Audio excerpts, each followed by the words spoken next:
St. Petersburg and Clearwater, Florida are close on the map, but for relocation buyers, they can lead to two very different lifestyles. Unfortunately, I see this all the time. People choose one or the other based on a quick trip, a beach day, or what looked nicest online, and they miss the thing that actually matters most when real life starts. So in this video, I'm gonna help you figure out whether St. Pete or Clearwater makes the most sense for you so you can make a smart move without ending up in the wrong neighborhood, even if you're unfamiliar with the area. We're gonna go through the type of communities you'll find here, what kind of value each side offers, and who each one tends to be best for. If you're new here, I'm Alexi, your St. Pete Clearwater realtor, and in addition to this video, I actually put together a neighborhood fit quiz. It's a quick and easy way to narrow things down based on your budget and lifestyle, and it is completely free. So if you want to try it out, just comment the word quiz in the comment section below and I will send it over to you.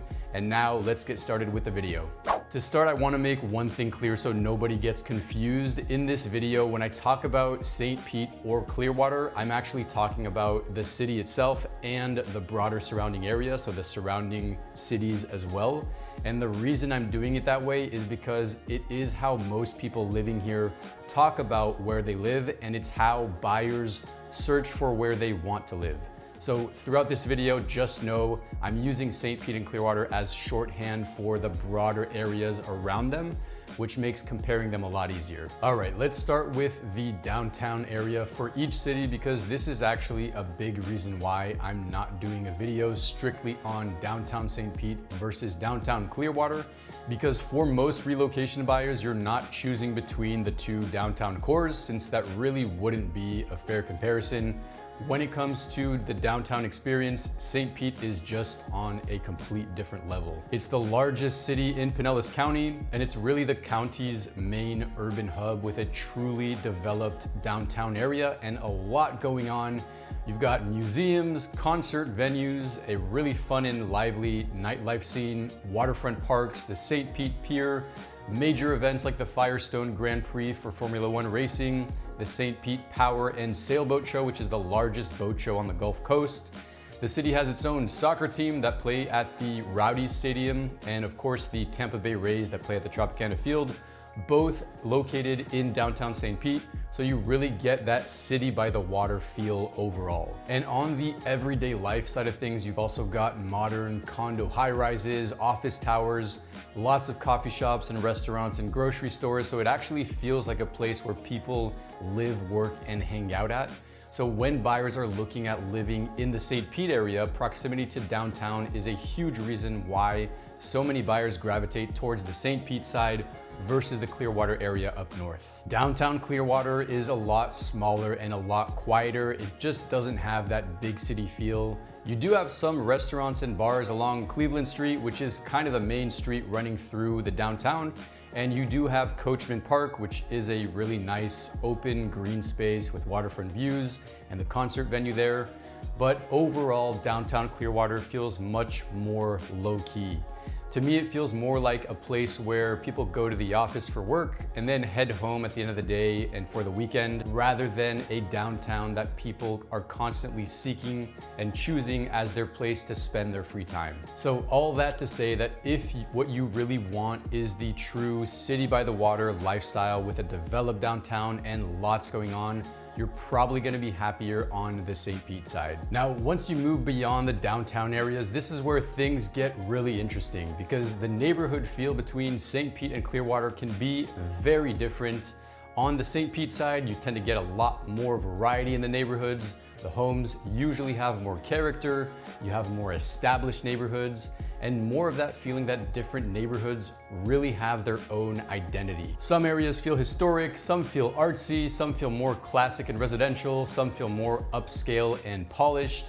Overall, there's just more variety and more personality, which of course does come at a higher price because a lot of buyers are willing to pay for that variety and that proximity to downtown. So for example, you might pay $800,000 to $900,000 for a home in historic Kenwood on the St. Pete side, for a home that's the same size as a $500,000 to $600,000 home in Harbor Oaks on the Clearwater side. You're not just paying for square footage, you're paying for lifestyle, location, walkability, and neighborhood personality. On the Clearwater side, things tend to feel a little more suburban and traditional in a lot of areas.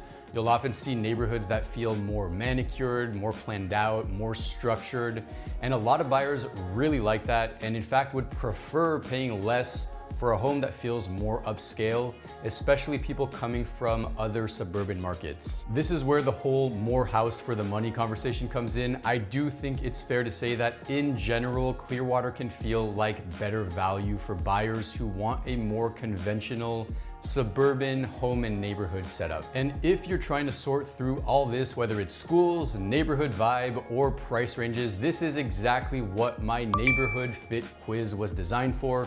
It's a really quick and easy way to start narrowing down which areas make the most sense for you instead of trying to piece together things from a bunch of listings and online research. So if you want to take a look at that, there's a link in the description for it, or you can scan that QR code. All right, now let's talk about schools, because this is one of the biggest deciding factors for a lot of families. And this is probably where I am stretching the St. Pete and Clearwater definition the most, because we're really going to be looking at northern versus southern Pinellas County. Broadly speaking, I do think it's fair to say that the Clearwater side generally has the stronger school reputation, especially when you start looking at some of the public school zones on that side of the county. At the top of the list, you have the Palm Harbor, Azona, Crystal Beach zone. I'd put that first on a school-focused home search because it's associated with some of the strongest neighborhood school indicators in the county. It has Azona Elementary, Palm Harbor Middle, and Palm Harbor University High, which are not only highly rated in the county, but also recognized as above average on a state and even national level. Also very strong is the East Lake, Landsbrook, Ridgemore, Tarpon Woods corridor, which consistently shows up on the school-focused shortlists, thanks to top-rated schools like Brooker Creek Elementary, East Lake Middle School Academy of Engineering, and East Lake High. This is one of the strongest academic clusters in the county, and it's located on the northern Clearwater side. Now, I do want to be careful here because I don't want to oversimplify this and say that all schools in Clearwater are better than the St. Pete area, because that's simply not true. There are also excellent public school options on the St. Pete side, like the Seminole, Bardmore, Oakhurst area, which include the highly rated Seminole Elementary and Osceola Middle School, for example. Shore Acres Elementary is another great example, and both the St. Pete and Clearwater areas have excellent private school options as well. If we're speaking in broad relocation buyer terms though, I do think it's fair to say that the Clearwater side often has stronger school-driven appeal, so if schools are one of your top priorities, that may pull you more in that direction. Now, with all that said, I also think it's important to point out that these two areas do have a lot in common, because sometimes people talk about them like they're on opposite planets, and they're really not. First off, both sides give you access to an amazing Florida coastal lifestyle. On the Clearwater side, you've got places like Clearwater Beach and Sand Key. On the St. Pete side, you've got St. Pete Beach, Madera Beach, Treasure Island, Tierra Verde, and honestly, all of those areas offer versions of what people usually are moving here for in the first place, which is sunshine, beautiful water views, beach days, boating, waterfront restaurants, sunsets, and that whole laid-back coastal lifestyle. You've also got great nature and outdoor spots on both sides. On the St. Pete side, Fort DeSoto is obviously a huge one. On the Clearwater side, Caladesi and Honeymoon Island are big standouts. So if you love the more wild and untouched beaches, nature parks, being outside, and doing Florida things, both sides absolutely deliver on that. There's also a lot of price overlap between the two areas. I don't want to make it sound like one side is cheap and the other side is expensive. That's really not the case, and there is a lot of pricing variation on both sides. Each side has more affordable pockets and expensive areas. Both sides have flood zones and non-flood zones. Both sides have condos, single-family homes, luxury areas, and neighborhoods that feel more entry-level. And lastly, they're not that far apart from each other. They're only about 30 to 45 minutes apart, depending on where you're coming from. So even if you decide to live on one side, it's not like you can never enjoy the other. You can live on the Clearwater side and still go spend a day in downtown St. Pete, or you can live on the St. Pete side and still make a trip to, say, Clearwater Beach or Dunedin. It's more about which area you want to have as your home base. So if I had to simplify all of this, here's how I'd think about it. St. Pete is usually the better fit for buyers who want more energy, more character, and more lifestyle built into where they live. If you're drawn to walkability, local vibe, historic neighborhoods, and that city meets coastal feel, St. Pete usually makes a lot of sense. Clearwater is usually the better fit for buyers who want something quieter, more polished, and more suburban. If you're prioritizing school reputation, if you like neighborhoods that feel more structured and manicured, and if you want a more familiar suburban environment, Clearwater is the obvious choice.